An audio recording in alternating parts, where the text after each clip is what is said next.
The biggest thing holding most contractors back, of course, it's not their craftsmanship. It's really the business side. The reality is that nobody hands you a blueprint for running a successful contracting company. Most of us learn through costly mistakes, long nights, and of course, a lot of trial and error.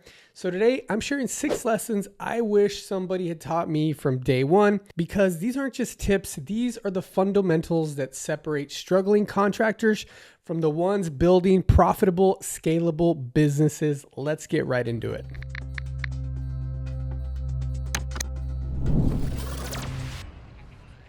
Tip number 1, be a problem solver, not a service seller. The first shift you need to make as a new contractor is this. Stop thinking of yourself as somebody who sells services and start thinking of yourself as somebody who solves problems. Every single time a homeowner calls you, their motivation is rooted in one of 2 things, pain or pleasure. Maybe their bathroom is falling apart and it's embarrassing every time guests come over. Maybe they've been dreaming about a backyard kitchen for years. Your job isn't to pitch them a scope of work. Your job is to understand what's actually driving them and position yourself as the best solution to that specific problem. This applies even when you're working B2B, subcontracting for general contractors, for example. It's easy to assume GCs only care about the lowest price, but they don't. They have their own problems, unreliable subs, missed deadlines, poor communication.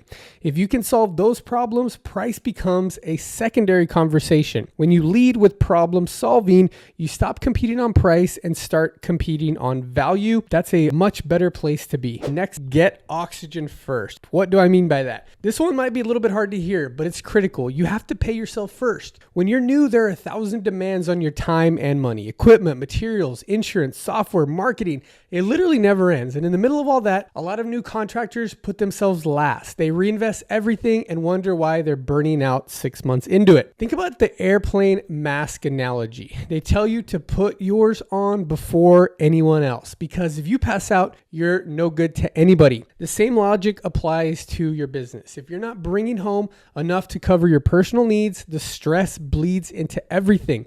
Your sales conversations, your decision making, your relationships. Getting oxygen means making sure sales are consistently coming in and you're taking a real paycheck. It's not greedy. This is survival, eventually helping you thrive. And survival is a prerequisite for everything else on this list. Number 3, aim small, miss small. One of the most common mistakes new contractors make is trying to be everything to everyone. They offer every single service imaginable. They market to the entire metro area, and then they wonder why nothing seems to stick. Here's the counterintuitive truth. The narrower your focus, the faster you grow.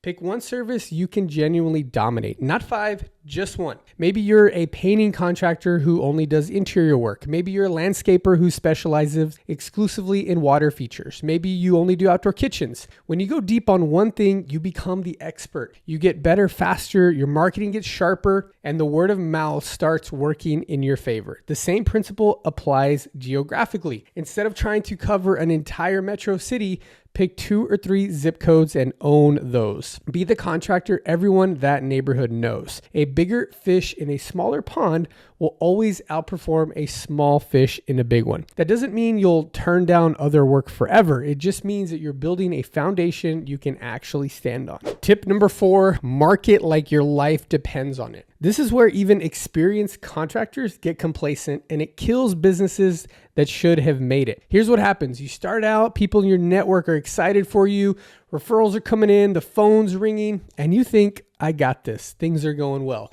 So you stop marketing, you stop networking, you stop posting content or running ads or building relationships. And then 6 months later, the pipeline is dry and you're scrambling. Referrals are great, but these are not a complete strategy. They're just kind of a bonus.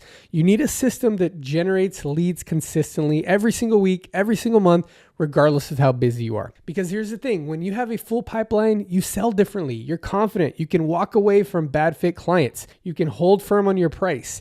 When the pipeline's empty, you negotiate against yourself before the client even asks. Market like your next meal depends on it, even when you're full. One practical note here, a lot of contractors lose leads not because their marketing is bad, but because their follow-up is so slow. By the time you get around to sending an estimate, the homeowner has already moved on to somebody else. That's why tools like Handoff exist specifically to close that gap. You can generate a professional, accurate estimate the same day as your walkthrough before the competition has even started their estimate. That kind of speed is marketing in and of itself. Tip number 5, systematize before you scale. Here's a tip that wasn't in the original playbook, but it should have been. Before you try to grow, build the systems that make growth possible. Most contractors scale chaos. They get busier, hire someone, and hand off a mess. The new person doesn't know your pricing, doesn't know how you scope jobs, doesn't know how you communicate with clients, and suddenly you're spending more time managing the business than building it. The fix is to systematize early, even when it feels unnecessary. Document how you estimate, lock in your markup rules, create a standard process for how a job moves from lead to signed contract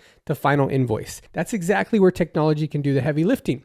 When your pricing logic, your templates, and your workflows live in a system rather than in your head, you can bring on a new hire and have them operating at your standard from day one. Platforms like Handoff are built around this idea. Your rates, your markup, your scope, templates are all stored and applied consistently, so no estimate ever goes unprotected and no margin ever gets accidentally left on the table. Systems aren't bureaucracy. They're the thing that lets you take a day off without the business completely falling apart. And tip number 6, play the game with patient urgency. This last tip is less tactical and more of a mindset, but it might be the most important one on this list. Starting a business is exciting, but you want results now, right? And that energy is good. You need that. But a lot of new contractors either burn themselves out by chasing overnight success, or they get discouraged when things don't move as fast as they expected, and they quit right before the momentum kicks in. The concept I'd like to give you is patient urgency. Be urgent about your actions. Do the things that you know you need to do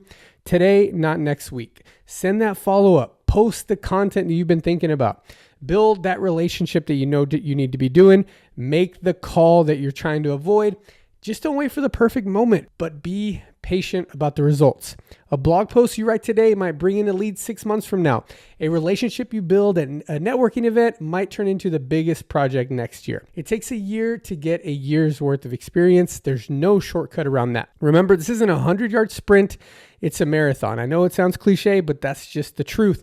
And the contractors who win are the ones who show up consistently, do the work, and trust that the compounding will come. All right, to wrap things up, let's do a quick recap. Be a problem solver.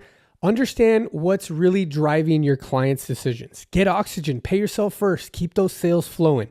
Aim small, miss small. Dominate a niche before you expand. Market like your life depends on it. Remember, build a system. Never coast just on referrals.